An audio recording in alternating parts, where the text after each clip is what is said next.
Hello everybody, thank you for tuning in to the weekly report. President Trump announced last week that he was returning North Korea to the U.S. list of state sponsors of terrorism, after having been off the list for the past 9 years. Americans may wonder what dramatic event led the U.S. president to redesignate North Korea as a terrorism-sponsoring nation. Has Pyongyang been found guilty of some spectacular terrorist attack overseas, or perhaps of plotting to overthrow another country by force? No, that is not the case. North Korea is back on the U.S. list of state sponsors of terrorism because President Trump thinks the move will convince the government to give up its nuclear weapons and ballistic missile program. He believes that continuing down the path toward confrontation with North Korea will lead the country to capitulate to Washington's demands. That will not happen. President Trump and Secretary of State Rex Tillerson argued that North Korea deserved to be back on the list because the North Korean government is reported to have assassinated a North Korean citizen, Kim Jong-un's own half-brother, in February at Kuala Lumpur International Airport. But what does that say about Washington's own program to assassinate U.S. citizens like Anwar al-Awlaki and his 16-year-old son under Obama, and later al-Awlaki's 6-year-old daughter under Trump? Like Kim's half-brother, al-Awlaki and his 2 children were never tried or convicted of a crime before being killed by their own government.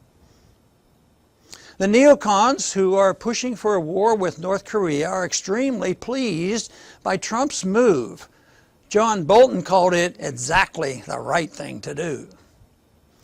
Designating North Korea as a state sponsor of terrorism will allow President Trump to impose the highest level of sanctions on North Korea.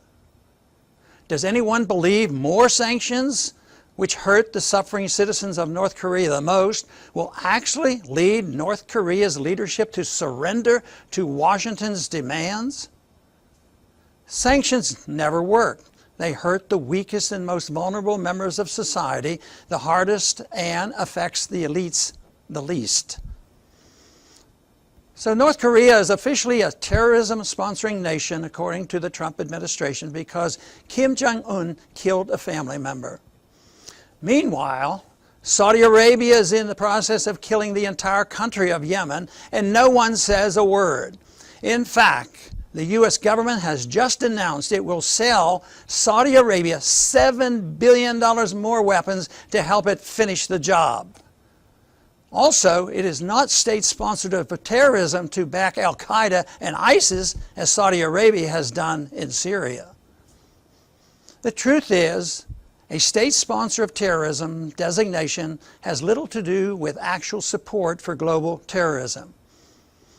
As bad as the North Korean government is, it does not go abroad looking for countries to invade. The designation is a political one, allowing Washington to ramp up more aggression against North Korea. Last month, the U.S. and South Korean militaries will conduct a massive military exercise practicing an attack on North Korea. American and South Korean Air Force fighters and bombers will practice enemy infiltration and precision strike drills.